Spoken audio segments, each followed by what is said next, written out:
So, hello and welcome to Tarnished Bronze. And this is where we go into some unheralded aspects of the Bronze Age with my co-host with the best side part in podcasting, Patrick. And so, Patrick, what do we have today to look at? Today is we're going deep in the archives. Today is baby's first Batman comic. Oh, Wow. this is Batman 315. Publication date on the actual comic is September 1979. So it probably came out in June of that year. It's one of my original comics from my original collection. Well, my copy does not look as good as the nice one that you have there on the screen. And I'm thinking since it has the cover intact, I probably got it off the spinner rack at the grocery store. Usually that's where I could find them was at the grocery store. And mine still has little staples that I've added into the cover to keep the cover attached. So So you've made it some was personalized modifications to your it's well loved. Yeah, and it's not I did not do it with with the eye of, resale value. I don't think the way 5-year-old me did it was probably the best in terms of like resale value, but that's okay. I'd never par for with it. It's not my favorite comic, to be honest. I was never a big Batman fan, as you know from previous conversations. In fact, I think in all of my collection from when I was a kid. I had two random Batman comic books, and this was one of them. Just always really liked Powers, and I mean, I liked him in the JLA. I like him in team situations, but on his own, it was difficult for Batman to hold my attention as a kid. So okay. sorry, Yeah, Batman. so I know So he's Batman everybody's is a lot favorite. of people's first comics, I guess. You become a cliche for a reason as one of the original The Dark Knight detective. And I must admit, my first Batman comic just so happens to be a very good one. 1991 detective comic. It's called Trash.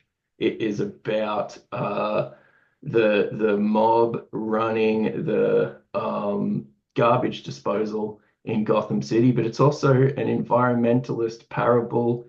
I've read it and reread it and read it again as a youngster, as an adult. It is fantastic, and it's done by Alan Grant and Norm Brayfogle.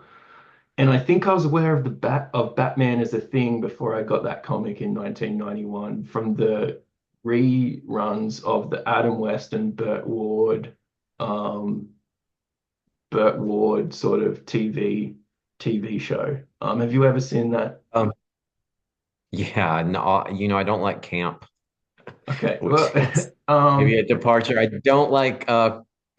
don't like comic relief in movies so much, although I like the Guardians of the Galaxy, so I'm coming around on some comic relief, as long as it's not too heavy. But when I was a kid, I was so very you serious wanted no child. joy, no joy in your entertainment. It just had to be No. straight down the line. I mean, well, let me put it this way. I was 10 when Ghostbusters came out, and I was like, who wants to see that movie? It's stupid. Okay.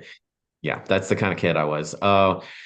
Let me just say that speaking of Detective Comics, when I was looking back at, to see, oh, you only have two Batman comics. And since then, I've only purchased three more. I got John Byrne's, you might have even recommended it, I The think I Many did. The Deaths many of the deaths of Batman. I so think you the many recommended deaths it, of and the it's Batman excellent.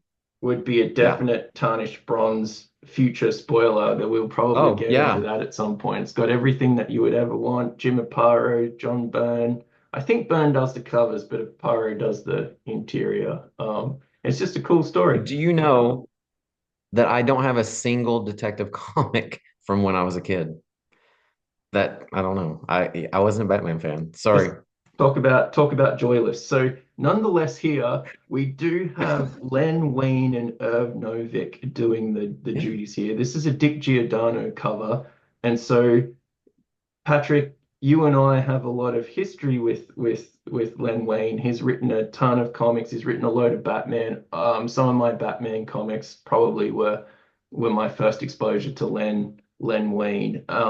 And yours might have been an X-Men issue, right? Like first Len Wein.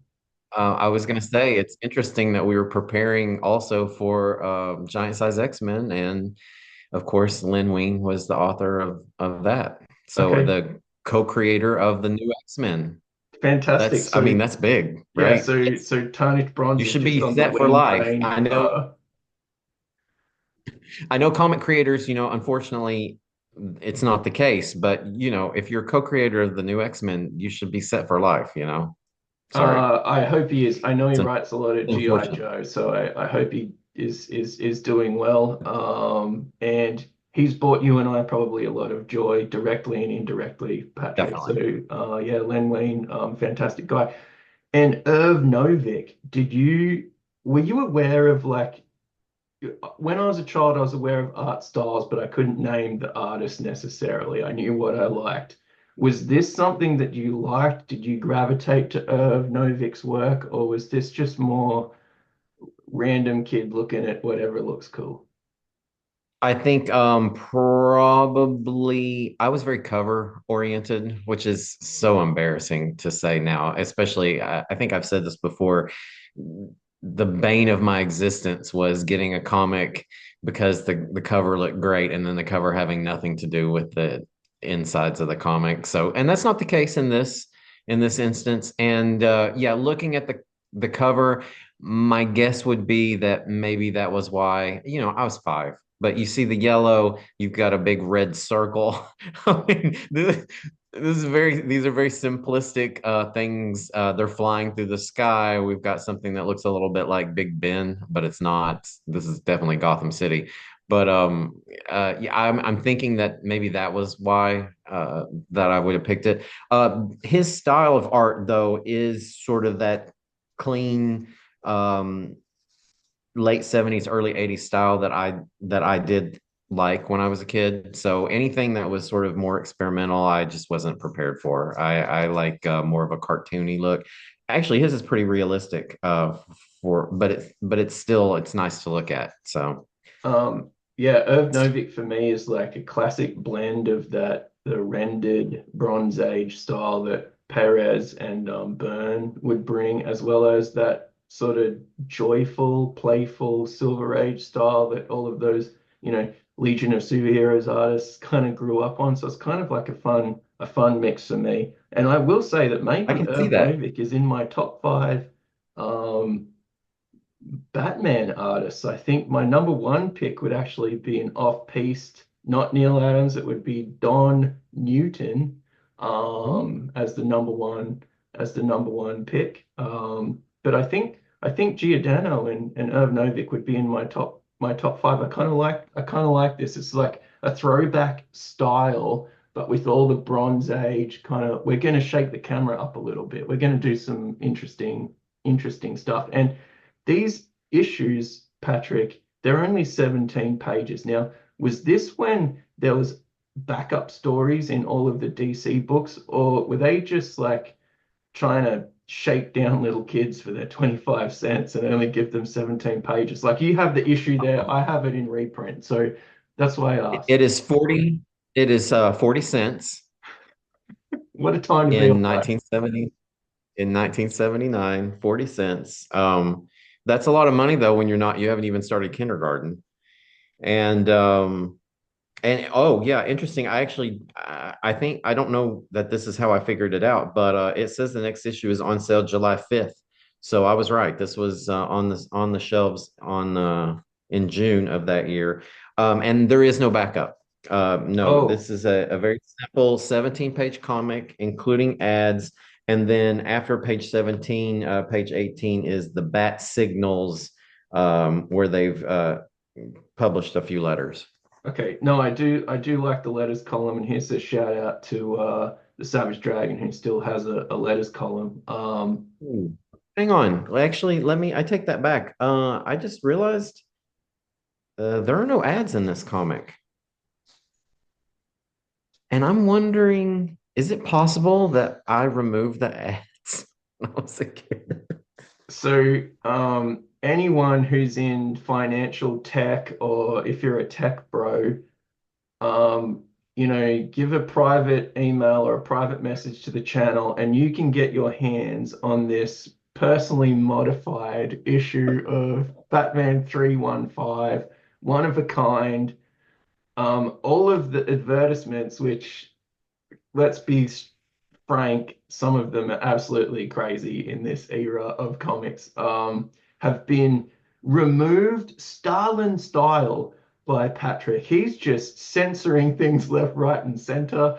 Um, there will be no Because they had to ads have that ads, right? no ads that I, pollute my comic book collection. So now you've made a rod for your own back. You're going to go through all 5,000 comics that you own and remove all of the ad pages. Let me Um, tell you a side note real quick, because this is an issue that we should probably do at some point. I don't remember the number. It could be Action Comics. It could be a Superman, one or the other. I didn't really distinguish when I was a kid because I loved Superman. I didn't like Batman that much. But Superman fights Microwave Man. I love this comic. I mean, I still love this comic. Such a cool character, dumb name, awesome outfit. He's very yellow. I mean, he has amazing powers. I won't spoil it for you by letting you know what happens. But one thing I do remember doing with that comic because the staples had come out is that I didn't like the way the story ended. So I would put the pages in a different order and then read it a different way and then fill in the subtext. And wow. I So was around the same age. that is I think David Bowie stole that from a poet or a writer, but you would get your lyrics and you would cut them into lines and then you would put them all in different. So you were doing metatextual changes, metatextual modifications to comic books from 1979. So you've got just gonna reiterate, tech bros out there who want a David Bowie-esque remix of some issue of Superman that stars Microwave Man. Get in touch with the channel. We can really monetize these changes, and it's going to irritate me for the rest of the episode. The name of this person. So if I just blurt out some random poet in 10 minutes time, that will be the person who is doing this chop up method. And so Patrick, we've run through our personal histories with Batman. We've run through our personal histories with this is one of the very first comics that you've seen or that you have and that you Yep. own. So it's a very cherished kind of thing. I presume that you weren't buying this because you were just a Kite Man fanatic.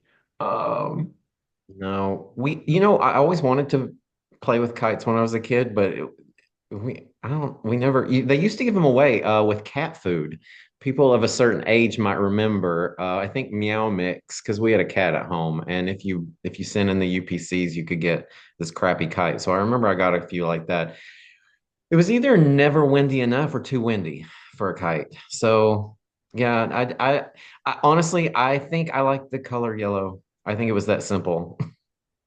okay. I like the way Kite Man looks. I like his I like it. I like his helmet. I like the green. Yeah, he All looks right. really cool. It's a cool cover. Yeah, fair enough. It is definitely very good. And so the comic itself isn't too bad either, but this is like a long time between drinks for Kite Man, and we don't know that he's actually the villain for a little while. But nonetheless, we do have a lot of Batman and a lot of the Batman um co-stars or his civilian co-stars like Lucius Fox. I actually thought he was an invention of the late 80s, but he's been around since obviously he's an ongoing star in this issue, Patrick. So a lot of Batman lore, Batman co-stars are being laid down a lot earlier than what one might expect. So I found that quite interesting from this issue. And just before everyone gets their underwear in a tizzy about Brian Hitch and his cinematic sort of artwork in these Batman and these Avengers issues that we've seen in the more recent past, like the last 20 years, look at the seams on the gloves Mm, here. I Isn't that love just that. out of this world good? That is Love something. it. I've seen Yeah. that in others. They often do that with Green Lantern around this time period, and I love the seamed gloves. Love that. I don't would have loved it when I was a kid. What did Yeah, I know just about fashion? But I would still would have loved it. okay, yeah. I mean, you could probably take or leave the cape, but the gloves, the gloves are definitely very fashionable, right? And let me say, in rereading this, actually, I was struck by the fact that it's obviously an ongoing series, right? Uh, Things are happening that and the plot is moving along that has nothing to do with this particular Kite Man escapade that's happening. That's what draws you in. That's what you're paying attention to when you're the 5-year-old version of me. But if you can get more than one comic every 6 months, and you're actually reading these serially, you know what's happening with Lucius Fox, you know what's happening with Wayne Core and Selena Kyle and all these things that when I was a kid, I assumed that I read and just kind of skipped over. Just okay, who cares about this scene where someone's trying to recruit this executive? Now, I did care about the scene that we'll talk about later. Okay, There, yeah. there So was a scene why with don't you take us Selena through Kyle I definitely cared about. why don't you take us through what's going on in this Danger on the Wing extravaganza? Yeah, let's start at the beginning. So Kite Man appeared 20 years earlier in 1960s Batman 133, and I'm pretty sure that this is probably only his second appearance. His thugs steal blueprints for him, and he's preparing for his return to crime with those blueprints. But meanwhile, on this screen, you can see Lucius Fox is being courted by Bruce Wayne's biggest competitor, Gregorian Falstaff. Yeah, I know that you have to love that name. It It's seems like something that was written for you. it just is if someone could just transport me into a world where first name Gregorian is a standard feature of the social milieu in which I exist, I'd be a very happy man, Patrick. Gregorian Falstaff. So that's what's happening here. He also happens to be pulling transatlantic airways out of Gotham City, which is obviously a huge thing, right? It's a big plot point that this giant airline is leaving Gotham. He's a rapacious arch, fat cat, insider trader, scummy sort of fellow, this Falstaff, even though he does have a Lord of the Rings name. Yeah, just what a despicable individual. And the political sort of um bent that this issue has is just real bizarre reading it 45 years later, Patrick. It just seems very strange, some of the relative kind of weight that people are putting on. Pulling a whole airline out of Gotham City seems quite dangerous, quite reckless. It may create a monopoly situation for someone else, but nonetheless, that's just fodder for this story. We'll get into some crazy sentencing ideas that Batman thinks should just be de rigueur for Mhm. various crimes. I don't even know if they're federal level crimes. They might just be misdemeanor sort of stuff, or first offenses. I don't know. So Patrick, so we've got some business undertones and 17 pages. There's a lot packed into this. And it's not rushed. No, It's it's well paced. When I reread it, I was like, this is better than I remembered. And you said earlier you said you had read the detective comic over and over. This was one of my first comics, and I until probably late high school, I didn't have that many, so I really reread a lot of my comics.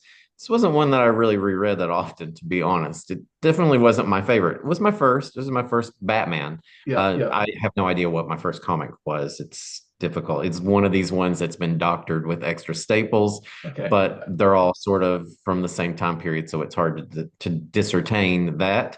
But yeah, it wasn't one of my favorites. But you're right. It's in terms of an ongoing series, and so you have to have some sort of conflict introducing a new character that we haven't seen, not new, but new to probably anyone who read this comic at the time. And to move the plot along in of the entire serial, it really does a good job. Yeah, it's got a B plot. So I think the difference between the Silver Age and the Bronze Age, as far as these, Batman sort of comics go, before we really get an integrated continuity, is the Silver Age doesn't have the B plot.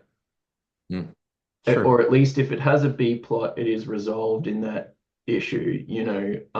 Whereas here, the B plot propels Len Wein through maybe 50 odd issues of Batman and Detective Comics sort of sprinkled throughout them both, and done in a not grating fashion, done in such a way that someone at my age reading Batman in 1991 knows who Lucius Fox is. Someone who has watched the Dark Knight movies, Lucius Fox figures very highly in those issues. It's a fantastic throwaway creation almost. Like, oh, who does Bruce Wayne have to run his billionaire empire? Oh, this dude Lucius Fox, and he invents stuff and so on and so forth. Um, yeah, really, that character had legs. Incidentally, that's something that you miss when you don't get the comics month after month, right? The B plots don't really make sense. The comics become episodic instead of serial in nature, and you really lose a lot. And that was one of the things I really learned when I went back and filled in the holes. Now, with this, there was only one comic of Batman, so there were no holes to fill in. But I'm sure the series at that time was probably interesting. What is going on with Gregorian Falstaff? What's his ultimate goal?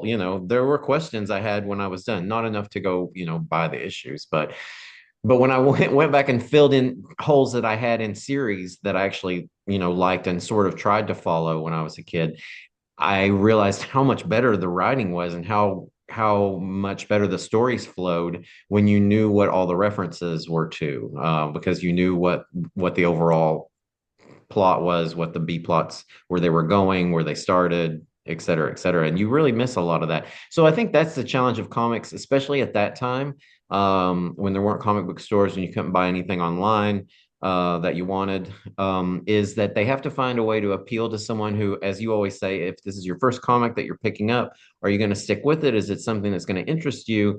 But also, we have to somehow make it interesting to the people who are also reading this every month, Yeah, and that's a balancing act.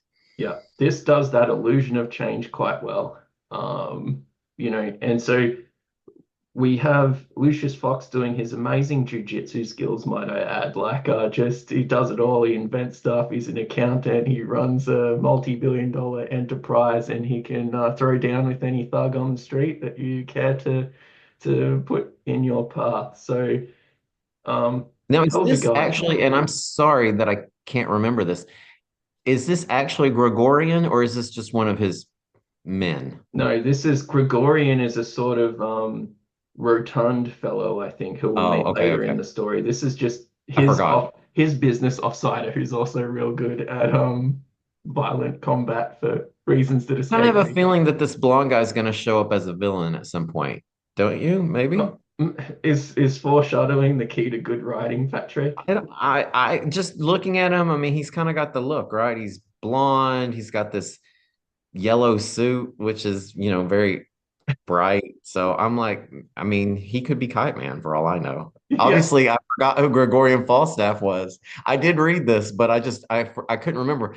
I was actually impressed. I was like, is this billionaire actually kicking this guy's ass? That's kind of cool.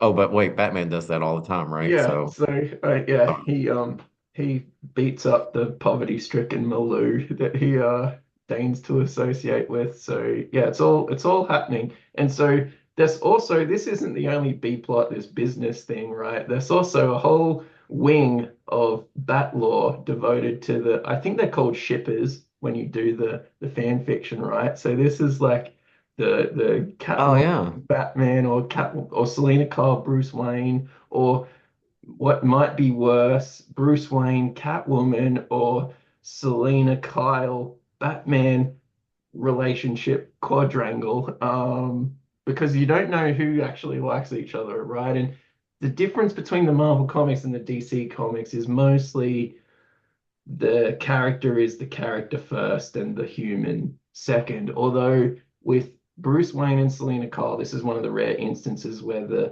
Mhm. that breaks down. And yeah, some of this is actually it's kind of dated but quite good. Um and some of the outfits kind of funny as well. But yeah, just this will Patrick, this comic is 17 pages. There's so much stuff in this. I feel like too, have you buried the lead here? Because I think you may have left out the most important panel. So as you can see in the first panel here on this page, he's mysteriously wiping his face. But why is that, Matt? Oh, because we have a real Yeah, desperate housewives moment in exactly. the plot, which I think maybe because I read this when I was 35, had a different impact on me than it had on very young Patrick. Yeah, just Who knew? It's one of the, I told you, it was definitely one of the panels that when I reread it, I distinctly remember seeing it as a kid. But Selena and Bruce meet over lunch, and she's infuriated that he's had her investigated. And which in is a inappropriate, by the way. Like super, Oh, absolutely, yeah. absolutely. And in a peak of anger, she throws a drink in his face, and it's a great panel. It's it predates the Real Housewives franchise by over 25 years, and definitely made an impression on me. I have not thrown a drink in someone's face, but since then I have watched it happen many times on TV, so I do feel like a bit of an expert. I would buy a comic called Real Housewives of Gotham City if it was all this Oh, sort of stuff. that's a good Like idea. get Irv Novick out of retirement and just have him go to town on this stuff. Like it's like I said, there's a lot packed into these 17 pages, and we'll see later if I actually have a copy of the infamous glass spill or not. Maybe it's just too risque for our delicate audience. I can't believe when I saw this page, I was like, where is it? Um, okay, so back to the plot, the main plot, I guess. Um, Kite Man is returning to a life of crime by using firework kites to distract everyone while his thugs sneak into the TAA building. That just to remind you, that's the airline that's being pulled out of Gotham City, and we still don't know exactly what he's up to, which again is good writing. I mean, this is just a simple comic book, but they're leaving a mystery, and not one of the hokey Silver Age mysteries of who's the character in the mask that's actually a Legion member that we all know. But Yeah, this is yeah. actually, I actually have no idea what Kite Man's end goal is. Like, he's up to something. He had specs for a building. He's distracting people. His thugs are breaking in places, but we don't really know what he's going after yet. Side note at this point was also, and I don't know if you have a picture of this, but there's a great shot of Bruce, excuse me, Batman in the Batmobile with his cape flying out the top in the back. There you go. Now that's the way I need to drive around town. Definitely. And Can you imagine what where you are, I think the that's a feeling of that's the an all wind year pulling on round. your cape? Yeah, yeah. All year round convertible. Just I mean, it might choke you to death, but it would be fun. actually just need to build up the traps. There you go. Yes. So I love that panel. I thought that was great. And also, this is a very, I think you were referring to this earlier, is that these petty criminals are going to get 10 to 20 years on the rock pile So for, so that is a very antiquated punishment. So there's that's like Hugh Jackman and Russell Crowe in Les Mis, like just 20 years for some trivial he like thing. stole a loaf Maybe of we could bread, police he's got this 25 guy. years. I don't know, but it just seems like Batman has like the bad optics when it comes to like relativistic, like Joker, we can lock him up. He's a homicidal maniac. He's just killed again and again and again. His whole raison d'etre is just like killing, but someone who's littering or maybe a bit of a punk, like 20 years sounds fair. Now, So, to be fair, these guys, I think they look like they're jewel thieves, okay. but I don't know if, I don't, even a chronic jewel thief, I don't know if they deserve 20 years. I mean, as I said, holy minimum sentences, Batman. I mean, Yeah. that's that, tough on crime is one thing, but I didn't realize that Batman was like a late 70s Republican. So I don't know. Yeah, it's too con for the neocons. Like they wouldn't want to touch this. Yeah. No, no way.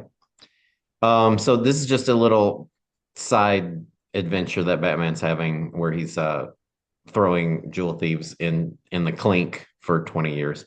But finally, we realize what's going on with Kite Man is that he plans to steal the final payroll that's being dropped at the TAA building. So apparently, because they're laying all these people off, they can't write them checks. We don't have direct deposit at this time in history. They actually have to pay them in cash, I think, if I recall the plot correctly.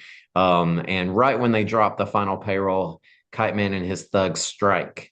And first, there's a fleet of box kites and that contain drugs that drug all the guards on the on the roof. And then the criminals assemble Kite Man's hang glider. And after a quick double cross of his accomplices, he flies the coop, loot in hand, uh, without really taking into account that he probably could have just taken the helicopter, and that would have been a bit faster. And yeah, if you had the wherewithal to do that while you're stealing payrolls, kind of, I'm at a loss. Like you could, if you just applied yourself, you could do much more effective crimes. If you had the capability and logistics to organize all of that rigmarole. So um, that climax that you mentioned, I think that's a lost opportunity, Patrick, because it takes like 2 pages and it's all in the clouds. And to me, that's where we lose out a little bit in our, if it was 22 pages, that would kind of really sing. Whereas here, I didn't even put images of it on because it was a bit lackluster compared to the, let me get this straight. The art is not lackluster. The climactic sort of part of this is a little bit lackluster just because it's so grace glossed over. Especially Now, could given the one of cool cover. Like we could have just had more of that stuff. Do you think part of the reason for that might have been because Batman uses the bat bomb to blind them both? So, a lot of the art is very murky there, where they've sort of made it to show you that it's very dark and they can't see. But still, maybe that's a lack of imagination, right? Because then you can zoom out and we can just depend on the reader to understand that the gliders aren't able to see very well, but yeah, they've gone a little bit. I just mentioned it because it came into my head. The instant that you mentioned that sentencing, I was like, oh, that seems very sort of over elaborate from the depiction here of what those guys are doing, rather, and then I thought, oh, the climax was a bit of a just a missed opportunity. But other than that, you're going through Gotham City, you can make it look real cool. It just looks a little bit like going through there's a strip mall over there and it's nothing is higher than like 3 stories or whatever, but it's a so-called metropolis. So I just felt that that was maybe a little bit, Well, at least he's Kite Man and not Copter Man, because that would have killed all of the suspense, right? He would just flown off in the helicopter and it would have been over. But yeah, I completely see what you're saying. The chase could have been longer. They could have gone through the valleys of between the skyscrapers, and maybe somebody flies into a pigeon. yeah, yeah. Just so are you a Titans fan at this point? Is Dick Grayson like in your orbit, or retrospectively, you know that there's that issue between Bruce and Dick, like that is kind of Well, alluded to here? this would have been so this is before the new Teen Titans. So this would have been Oh, old school, oh, okay, yeah, right? I have no clue. 79. Yeah, new Teen Titans, I think maybe around 83, 84, something around there. So that's So what I'm interested in because I always wrapped the new X-Men up in a bag with the new Teen Titans, but the new Teen Titans are actually maybe 5, 6 years down the pike from Giant Size X-Men, for example, when the new maybe X-Men are even on. maybe even later. I can Yeah, look no, that up. I just wanted to kind of get that timeline because they're the two big pillars of this kind of Bronze Age, right? The X-Men and the new Teen Titans, and The, they the have a way lot I of always think influence. the way I always think about it is because of when I was collecting, the new Teen Titans and the Levitt's Legion were the huge sellers at the same time, right? Okay, So they were sort of going back and forth with being the big DC comic.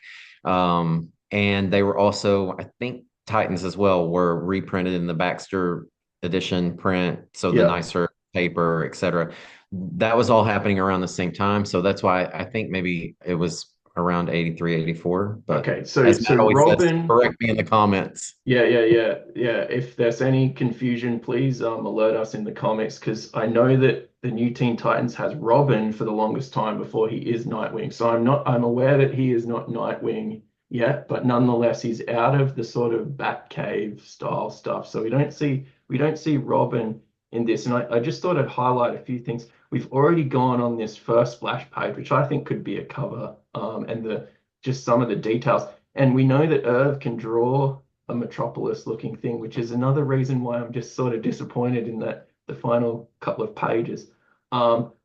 This Once again, this is a beautiful page because we're setting the scene. We've got the urban landscape. We've got some beautiful camera angles. We've got an active, like if you thought that the business part of the B and C plots, like they're getting down to business, would have all of this action, then you just have no imagination. Like this is a beautiful accountant looking man, just going to town with his jujitsu. I really love this page, specifically these two panels. Now, this one is all Botox to the max, like the Desperate Housewives. I think we can say that and not get sued. Um, and then, It's a little elongated too. It almost looks like, yeah. yeah, had a lot of work done, which is why I'm interested in the Real Housewives of Gotham City. I think we could get into all of that. Some of these characters are over 80, 85 years old now, so they probably do have some work. Patrick, is this Roger Moore or is this Sean Connery? I kind of see it. The other thing that I was struck by is I felt like he maybe needed his hair thinned out a little bit. It looks a little heavy. It's a bit too much like mine rather than like yours. So I mean, he's vying for the best side part, but mine's a bit too Buffon, I and do.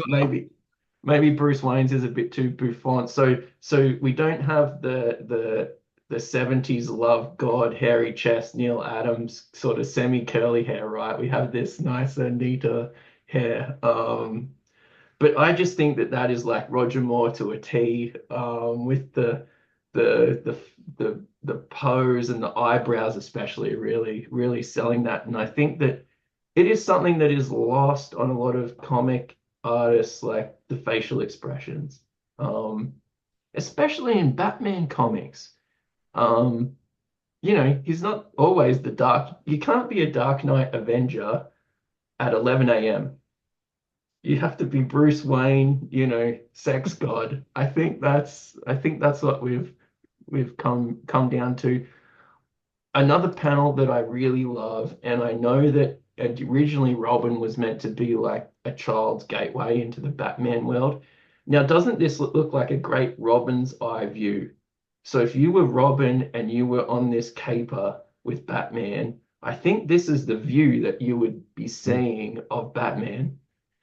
And to me, that is just like some great, it's a very simple panel, but it's just a great kind of, you're not seeing this through Batman's eyes. You're seeing this even though Robin isn't in this issue.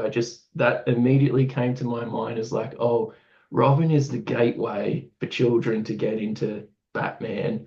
And this is the Robin's eye view, Patrick. And there's even some Hansel and Gretel dialogue. Like you could print this on your wall and sell it for $1 million and just change the caption a little bit. So there's, Patrick, a lot of craft has gone into making these 17 pages. That's what I took away from this. You can take or leave, some of it's dated, but there's a lot of craft in here.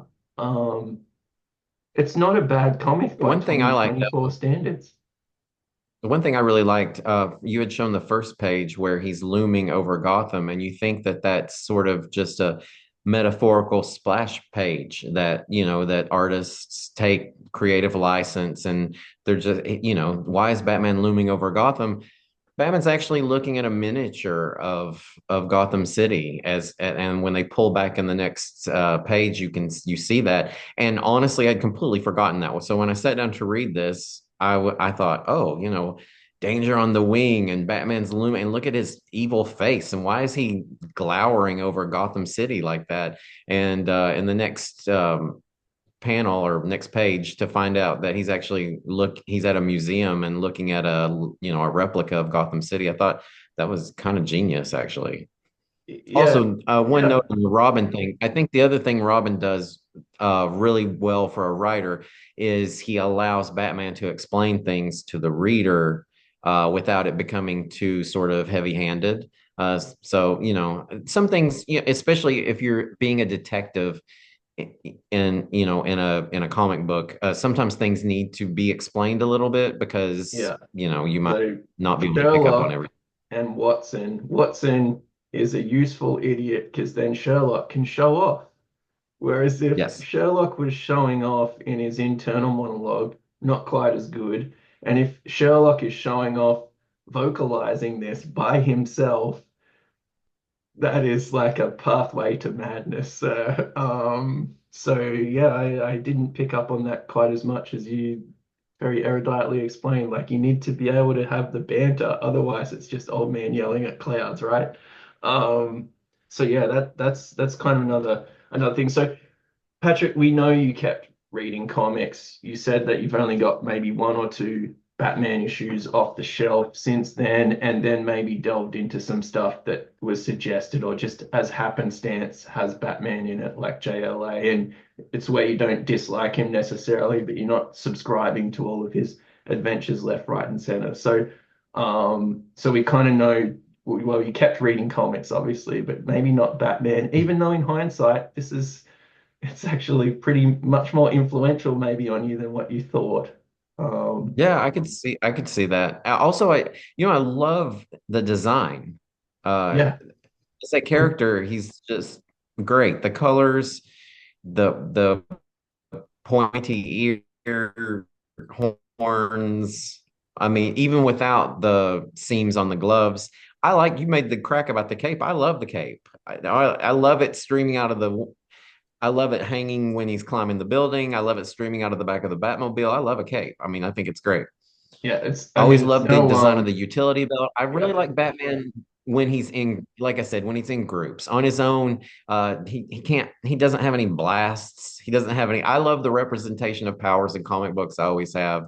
I like it that when they can do things that are supernatural. And so yeah, solving crimes as a detective. I don't think I was, as you said, erudite. I don't think I was erudite enough to appreciate it when I was a kid. And then once your favorites are set, you're kind of stuck with that a little bit, you So know? he does have a massive lack of Kirby crackle. That's one thing that Batman does not Yeah. have. And he has a utility belt, but no cool utility pouches yet. So we have to wait another 15, 20 Mm. years before he gets some awesome, amazing, brilliant pouches on that belt to really make him the character that we all know he can be. So this is a sort of classic tarnished bronze. This is something that is kind of unheralded, and we've read it and kind of gone, hey, if you like Len Wein and you like these pot boiler comics where there's a B and a C plot kind of going through, um, then this is maybe right up your Gregorian Falstaff. It's kind of good. I must admit, I do have the Len Wein Batman collection, which has a lot of this sort of arc in it, and it kind of holds up. I know that the target age is 8 to 10, but they're very strikingly competent comics as illustrated by this by this issue. And I kind of like there's some good dialogue in there. I don't know what comes of Lucius Fox's son. There's some issues with his son that are kind of alluded to here. Selena Kyle and Bruce Wayne's dysfunction, they're just scratching the surface of that. I mean, you and I could probably write an encyclopedia about that, and I'm not up to date with any Batman comic in the last, say, 20 years, but I'm sure we could at least fill a Wikipedia page on it just from the gestalt of the osmosis of all this information that's leaked into our brains. And you know, um, is Batman ineffective in traffic? Like he can fight Darkseid, he can stop Superman, but is a heavy commute in this story Batman's Achilles heel? Like he's driving around in this massive car. Would it be better if he had, you know, a Mazda so he could fit in a nice little spot? It seems like there's a, no spoilers, but a big crux of this is Batman getting stuck in his cool car. And I'm just thinking maybe traffic did what the Joker and Scarecrow could never do is defeat Batman. So your thoughts Can you on that, imagine? Patrick? I can imagine getting around in Gotham is not. That's what is. Was this before the Batcopter was Yeah, introduced? yeah. Yeah, I don't know. Traffic's a problem for everyone, but I will say people who live places where they think they have bad traffic don't always know what bad traffic is. Okay, and That's, that is words of wisdom that we can yes. end this episode on. People who don't know what bad traffic is, like, just you get all sorts of information at Tarnished Bronze. Stay tuned for the next episode, which I think will either involve some relatively minor characters such as the X-Men or the Justice League. So if you're totally disinterested in the X-Men and the Justice League, just watch our Avengers special. If not, stay tuned. Bye bye.